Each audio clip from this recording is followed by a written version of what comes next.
증시가 또 하락을 했는데요. 이제 요새 변동성이 굉장히 심하죠. 어떤 날은 갑자기 이제 뭐 가짜 뉴스가 나오면서 마이너스 5%에 있었던 나스닥이 플러스 4%까지 올라갔다가 다시 또 내려오고, 어제 같은 경우도 플러스 한 3, 4% 올라왔었죠, 나스닥이. 그랬다가 갑자기 흘러내렸는데, 그 이유가 뭐냐면 중국에다가 이제 관세를 104%를 부과하겠다. 그리고 4월 9일이니까 오늘부터 시작이 되는 겁니다. 그러니까 아마 본격적인 관세 전쟁이 오늘부터 시작이 되는 거고, 여기서 중국도 보복 관세 얘기하고 막 이러면서 아마 뒤로 물러설 수 없는 상황이 될 거거든요. 제가 보는 흐름에서는. 그래서 이게 정말 진행됐을 때, 증시로 쳤을 때는 이게 장기적인 악재가 될 수 있지 않을까? 이렇게 보면서 주가가 계속 내리고 있는 거죠. 그럼 우리는 이거 생각해 봐야 돼요. 미국이 왜 이렇게 관세를 계속 부과하는 걸까? 이게 단순히 트럼프 대통령의 기행일까? 그냥 일시적인 어떤 변덕스러움으로 이게 해결될 수 있는 문제일까? 아니면은 미국의 국가 정책 방향이 의도적으로 이렇게 갈 수밖에 없기 때문에 트럼프 대통령도 그냥 이 관세라는 걸 선택하고 나가는 건 아닐까? 이렇게 볼 수 있지 않을까 싶습니다. 아마 제 생각에는 원인에 상관없이 미국은 100년 전의 결과와 동일하게 나올 가능성이 꽤 있거든요. 솔직히 우리가 어떻게 될지 모르잖아요. 근데 이렇게 관세를 부과하고 104% 부과하고 이렇게 되면 결과가 어떻게 될지는 대략적으로 알잖아요.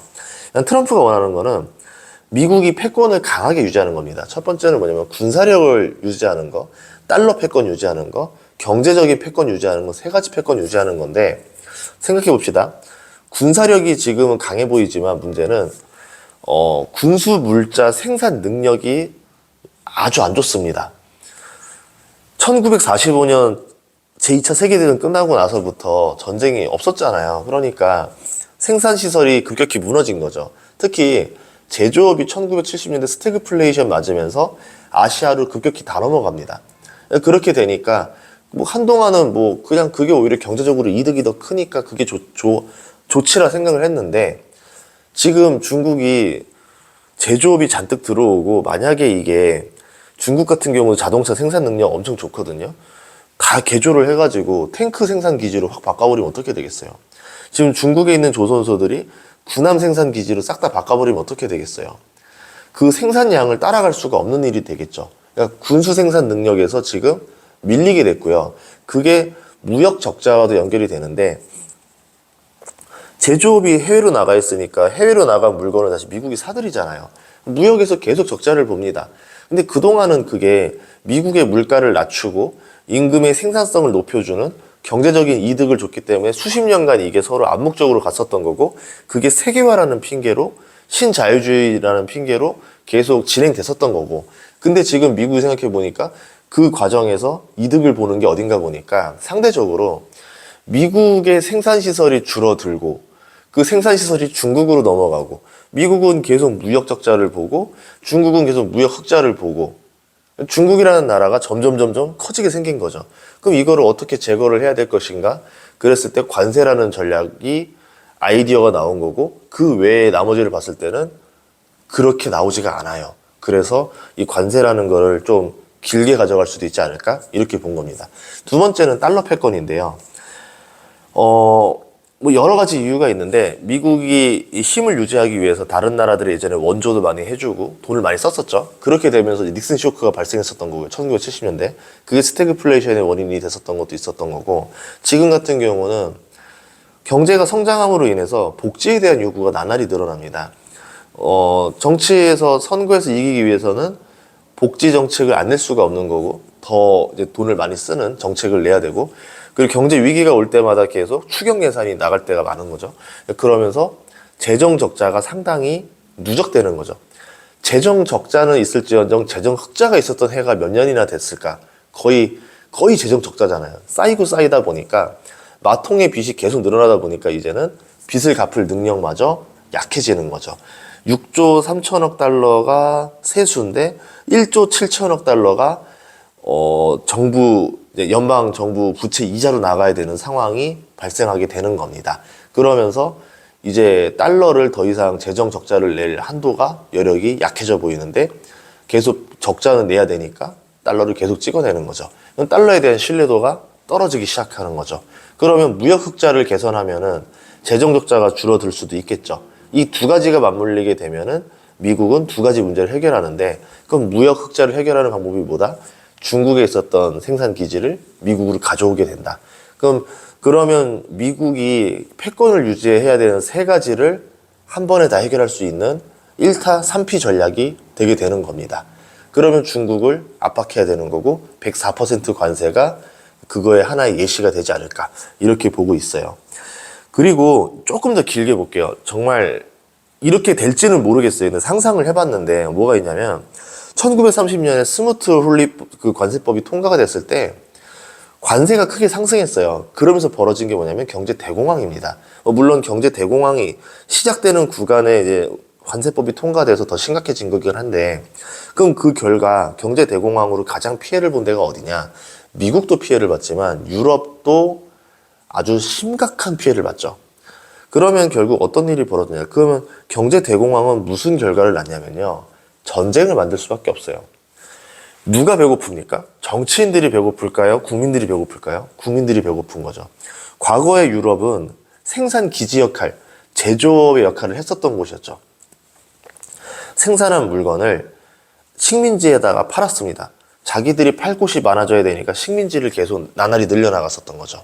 그렇게 했었는데 문제는 대공황이 오면서 생산시설이 급격히 위축되고 무역이 위축되고 금융이 위축되고 경기 침체가 왔으니까, 그러니까 실업자가 늘어나고 이 실업자를 구제하려다 보니까 나라의 돈은 계속, 재정은 더 말라가고 재정 적자와 인플레이션과 무역 축소, 금융 문제 다 터지는 거죠.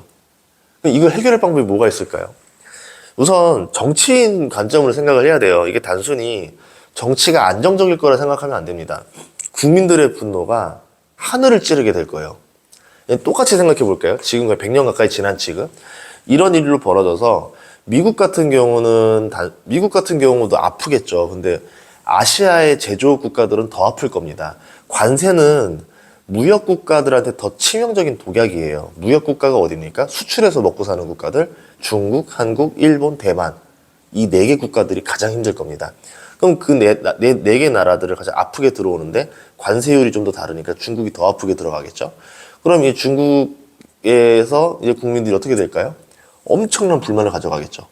그럼 이 정치인은 이 불만을 어떻게 해결해야 될까요? 외부로 돌려야 되겠죠. 지금 우리가 힘든 거는 정치인들 때문에 힘든 게 아니라 미국이 관세를 많이 부과해서 힘든 거야 라고 생각을 할 겁니다. 당연히 그렇게 말을 하겠죠. 근데 이거 뭐 보복 관세하겠다, 시토를 수출 안 하겠다, 이걸로 해결이 될까요? 안 되겠죠. 그 수준을 넘어가는 상태, 그러니까 그 국민들의 분노가 하늘을 찌르는 상태가 올 건데, 그럼 그때 정치인이 할 수 있는 선택은 뭐가 있을까요? 전쟁밖에 없습니다. 실제로 1930년대 대공황이 오고 나서 하이퍼 인플레이션부터 시작해가지고 침체 뭐 다 맞은 데가 어디냐면 독일이었었던 거죠. 그때 독일에 나타났던 지도자가 뭘 외칩니까? 전쟁, 싸워야 된다, 이렇게 되죠. 그러면서 이제 뭐합니까? 우리 민족은 굉장히 우수한 민족인데 어떤 민족 때문에 우리가 피해를 보고 있다. 쟤네들도 이렇게 하고 전쟁을 해서 유럽으로 세력을 확장해야 된다, 이런 얘기가 나오는 거죠. 실제로 미국이 1940년대인가요? 30년대 후반에는 일본을 그런 식으로 압박을 하죠. 그렇게 되면서 석유 쪽에나 이런 그 공급을 막아버리니까 일본도 살기 위해서 뭘 합니까? 진주만을 습격해버리죠. 이런 형태가 될 가능성이 농후하지 않을까라고 생각을 해요. 그러면 우리나라는 피해가 없을 거냐? 심대한 피해가 나올 수 있죠. 미국이 생각해 봅시다. 중국이랑 전쟁을 하면 미국이 군대를 끌고 나가서 중국을 치는 형태가 아니라는 거죠. 중국이 미국을 공격하게 만들 거라는 거죠. 근데 중국 입장에서 해군의 수송 능력 다 실어가지고 하와이 지나서 미국 본토에 상륙하고 전쟁하고 할 수가 없다라는 거죠. 해군력이 그렇게 나올 수 있는 것도 아니고. 그러면 어떤 형태가 되냐면 중국이 앞바다를 나와서 치는 형태가 될 수 있겠죠. 전쟁터가 어디냐면은 남중국해 인근이 될 가능성이 높다라는 겁니다. 그럼 대만, 일본, 한국 입장에서는 이 전쟁에서 안 싸우고 싶은데 과연 미국이 이 세 나라를 안 싸우게 냅두고 미국이 혼자 싸우러 나갈 거냐? 그럴 것 같아 보이지 않겠죠. 지금 관세라는 걸 가지고 여러 나라들을 자기 손아귀에서 그냥 갖고 놀고 있어요. 중국이라는 나라를 자극해서 도발해서 만들게 하고, 그러면 그 옆에 있는 주변국들, 삼국들이 싸우게 하고, 미국은 거기서 군수물자를 생산하고 팔아서 돈을 벌고, 그동안 제조시설이 아시아 이 4개국에 집중돼 있었는데 그거를 미국으로 빠르게 이전시키고 미국의 제조 부흥을 만들 수 있는 상황이 올 수 있겠죠.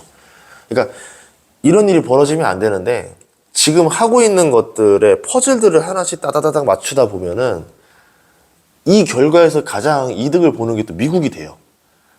그럼 트럼프가 말하는 대로 뭐 전 세계가 이렇게 다 힘들고 휘젓겠지만 미국이 이득을 보는 구조가 다시 되면서 그때 어떤 나라들이 피해를 볼까 보니까 우리나라가 피해를 받게 될 것 같아요.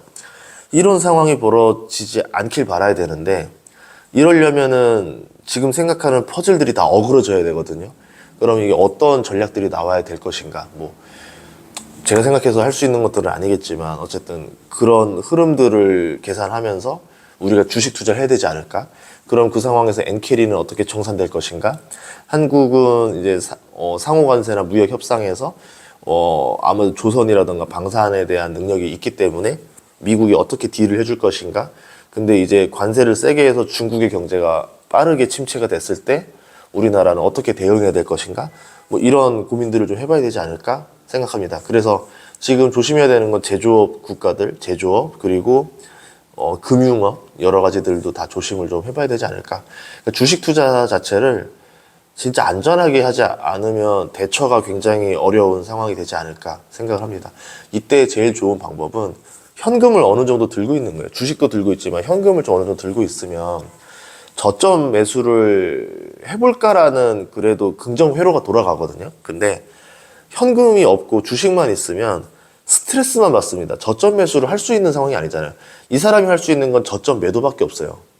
저점 매수라는 선택 버튼이 없습니다. 그러니까 본인이 저점 매수라는 선택 버튼을 쓸 수 있도록 어느 정도 현금이 있는 게 그나마 좋은 전략이 되지 않을까. 그리고 현금 창출 능력이 우수한 기업들로 싹 다 재편을 해야 됩니다. 워렌 버핏이 스태그플레이션 때 뭐 물론 주식들이 많이 하락하고 있었지만 결국 다 이걸 극복할 수 있었던 비결이 뭐였냐면은 그냥 돈 잘 버는 기업들만 갖고 있었어요. 현금이 계속 들어오는 기업들을 갖고 있다 보니까 경제 위기라고 하는 것들을 남들보다 훨씬 더 편하게 극복했습니다. 지금 투자자들한테 어떤 메시지가 되지 않을까 싶습니다. 아무튼 어쨌든 오늘부터 이제 중국 관세 104% 시작하는데 이제 뭐 트럼프 대통령의 입 한마디에 따라서 증시가 요동칠 것 같아요. 위로 갈지 아래로 갈지는 알 수 없는 거지만 여러분들도 뉴스 잘 보시고 잘 빠르게 대처하는 전략을 가져가셨으면 좋겠습니다. 마치겠습니다.